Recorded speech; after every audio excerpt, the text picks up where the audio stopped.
Alright, I'm going to talk to you about the right to keep and bear arms. This is based on the Second Amendment. The Second Amendment is the basis where we get the right to keep and bear arms. And it says, a well-regulated militia, being necessary to the security of a free state, the right of the people to keep and bear arms shall not be infringed. Our founding fathers put this in the Second Amendment. And here's a few quotes from the founding fathers. A free people ought not to only be armed, but disciplined. This is George Washington. The Constitution of most states assert that the power is inherent in the people. That is the right and the duty to be armed at all times. Thomas Jefferson.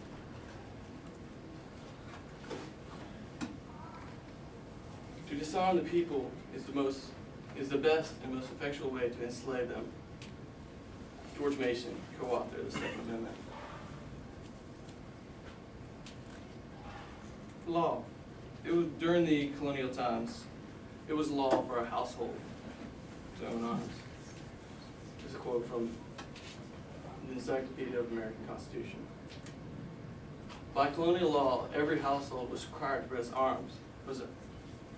possess arms, and every man, military age, was required to muster during military emergencies, bearing his own arms.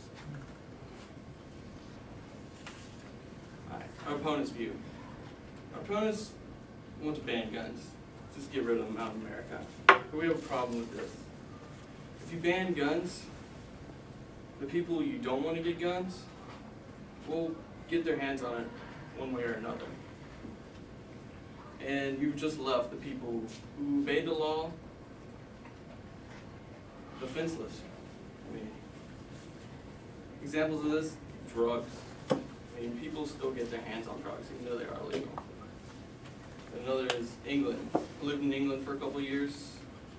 Guns are banned to the point that cops don't even carry pistols.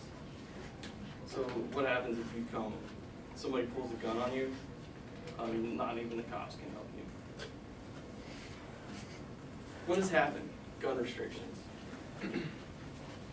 Most of this applies to handguns.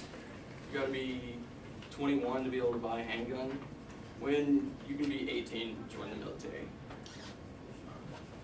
Also, New York, Washington, D.C., they have banned handguns from their cities.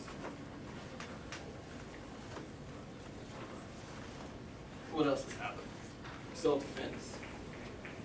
This is a right that all people should have, but you see more and more cases today that self-defense is going to court and people are getting prosecuted. Another quote. For more than 200 years, Americans have had the right to keep and bear arms, which is granted by the Second Amendment of the United States Constitution. Helm said, unfortunately, many Pennsylvania residents who have defended themselves, their families, and have been subject to criminal prosecution and civilian lawsuits. This is wrong and should not be allowed to happen.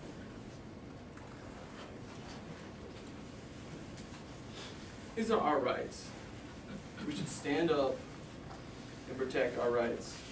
If they can take it out of the Second Amendment, what can stop them from taking any other rights that we have, such as our right to free worship? As Americans, it is our constitutional right to keep and bear arms. Thank you.